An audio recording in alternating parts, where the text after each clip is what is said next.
Hello and welcome to ActiveNet Bytes. ActiveNet Bytes, as you all know, just introduces you to individuals and organisations that support the events that we run.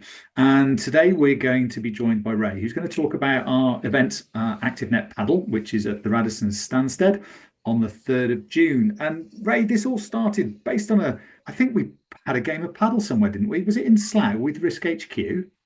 And we did, and that was last year. Yes, so that was our first time playing paddle at one of the UK's first indoor paddle centres. Yeah, absolutely. And that started the interest in paddle for me and also the opportunity to run the event. So I guess what I wanted to do with this segment was to get you to talk about some of the research and insight that you've got from the UK Paddle Report. So why do you decide to do that?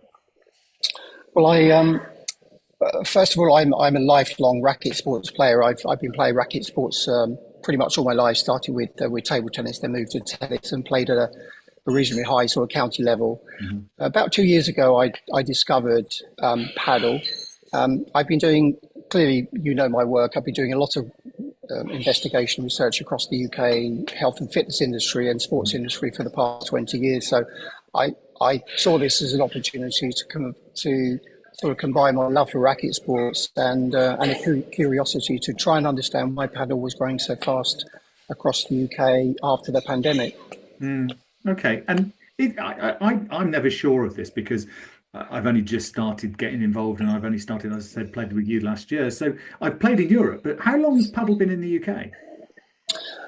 I think if you ask most people, they would actually say perhaps within the last 5 or 10 years. But during my research, David, I actually found that the first paddle court, facing paddle court, opened in 1998. So, sort of 26 ago, and that was at a tennis club actually in East Sussex. So, like all these things, I imagine that started from tennis coaches perhaps playing paddle in Europe, perhaps in Spain or Portugal, and then sort of coming back and importing the sport. And that importation of the sport is what we've seen accelerate, I think, post-pandemic.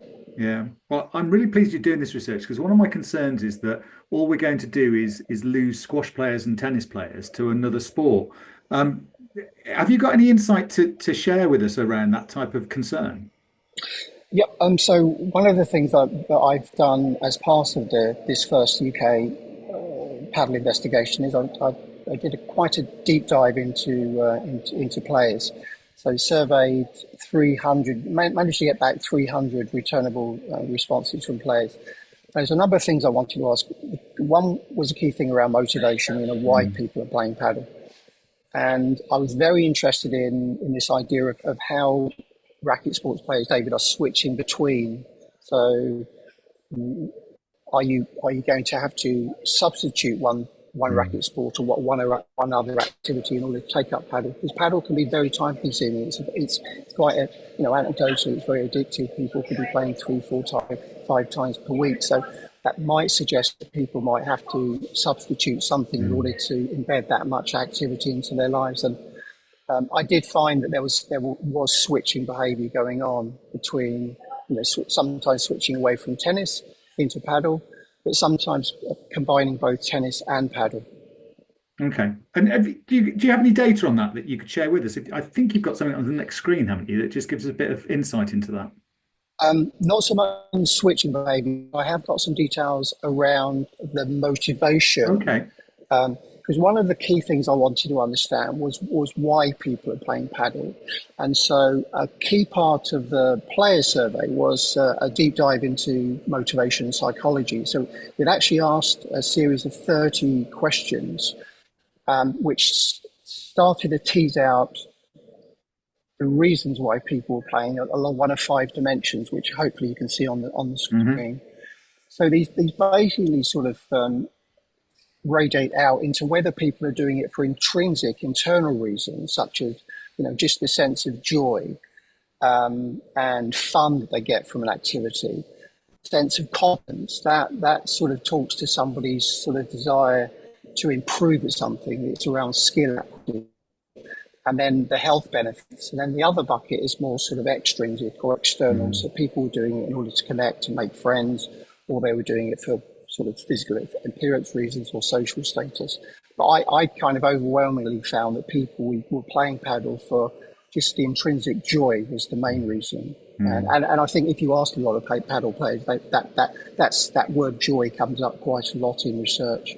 Yeah, absolutely. I've said this to a few people. I think paddle is great because it's such a low barrier to entry for skill.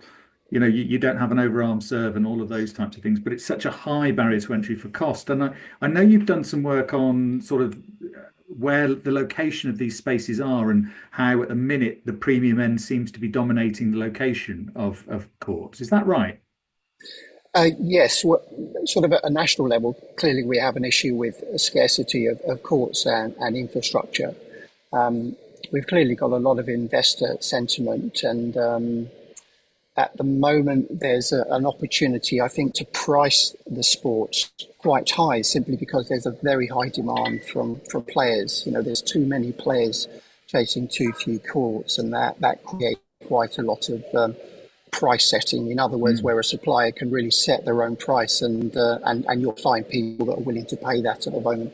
And one of the things I was quite interested to find out if I could show you was some research we did around seeing where paddle centres in the UK were being located in terms of how affluent or deprived a particular neighbourhood is. We have something in the UK called or in England, sorry, called the indices of multiple deprivation. And that's seven factors that look at an area in terms of income, health, education, housing, employment levels, and just how livable the area is.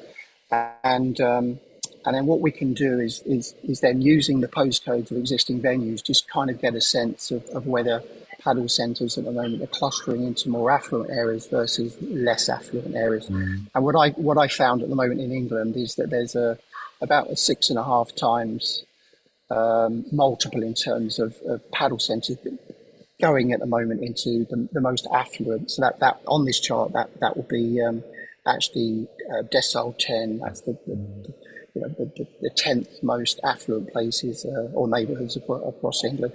And I would hope that by sharing data like this, it's not to criticise the sport, David. It's just to kind of say, well, this is where it is. And to me, this is very reminiscent of where the gym sector was 20 years ago, when the kind of the hypothesis was that we could only build gyms in affluent areas. And then that the likes of Pure Gym, the gym group, flipped that hypothesis completely on its head.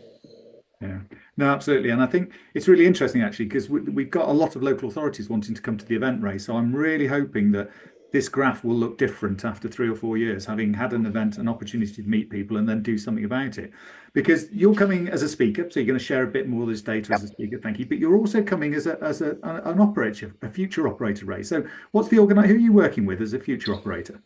Well, I live in Brighton. I work closely with a family office of a high net worth individual who I've known pretty much all my life, and I've been speaking to him about the opportunities to create outdoor affordable paddle in England. So that's one of the projects that I'd like to push forward post the publication of this research. So talking to local authorities, educational institutions about how we can bring a more accessible and affordable model, I think. And ultimately, David, like all these sports, we will have a premium, a mid-market and a low-cost sector to this sport. I'm sure that's how it will emerge over the long term.